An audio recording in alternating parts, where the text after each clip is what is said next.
One is the loneliest number, but that doesn't have to be the case when you're cooking solo. Health and wellness expert Rose Reisman is here now with some tips and tricks to make cooking for one more enjoyable. Rose, it's hard to get motivated when you're just cooking for one. It is hard to get motivated. We end up all going out to fast food restaurants, eating junk. So first of all, let's start with breakfast, and we'll try to get through all this.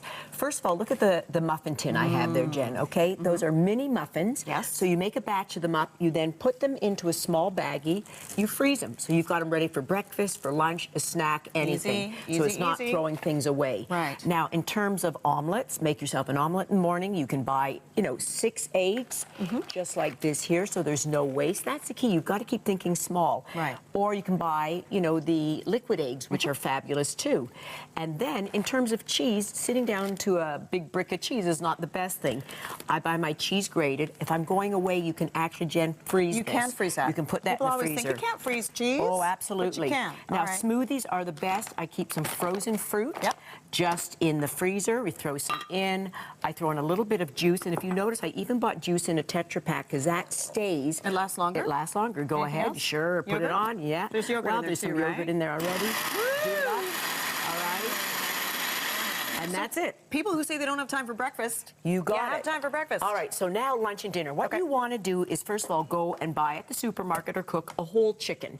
This whole chicken's going to take you through the week and not every day. So first of all, you might have a nice piece of chicken, if we can look over here, with some rice, some nice veggies. Lovely. And then let's take our chicken. What else can we do with it?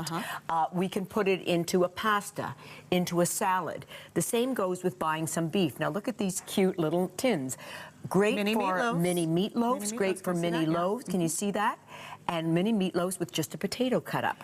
What have you done here? Okay, this is fascinating. This is, I make pesto. I love to make pesto or keep my tomato sauce. It goes bad. You put it into an ice cube tray like this, freeze it up, and then you have pop it out, 1 or 2, pesto sauce ready to go without throwing out. And then frozen veggies. You've got some gorgeous Asian veggies today. Frozen is just as good as fresh, Frozen is fantastic. Buy a little bit of a teriyaki sauce, put your chicken or your shrimp in there, a great meal. Wow. And I have everything grilling here. These are the kind of appliances you want as well. Right. Something like this. Now that's soup. So people buy jars of soup and it goes bad. Tetra Pak. I keep 3 or 4 of those. And how long in will the this home. last in the fridge? Oh, in the fridge will last about 4 or 5 days. Really? If not, freeze it. Okay. You can put it in Put it in those ice cube things. Yeah. All right. And let's come over here for a minute and just see the kind of things you can buy for one.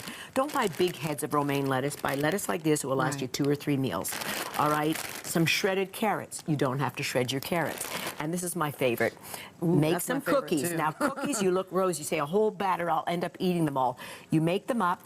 Buy a little cookie sheet like this, put them in a baggie, and last but not least here, portion control too, right? Portion control. You don't eat the whole batch. And you love ice cream? Buy little ones like this. You have one, you're not going to finish off. Is it more expensive, though, to buy them packaged It that is, way, but say to yourself, do you want to finish the whole container? And clog your arteries? No. The correct answer is no, you don't want to finish Absolutely not. And then last but not least, you can do little fruit crumbles. So I take frozen fruit, just put it into these little beautiful containers, little oatmeal, canola oil and brown sugar, bake it off. No excuse that you have to make a big one.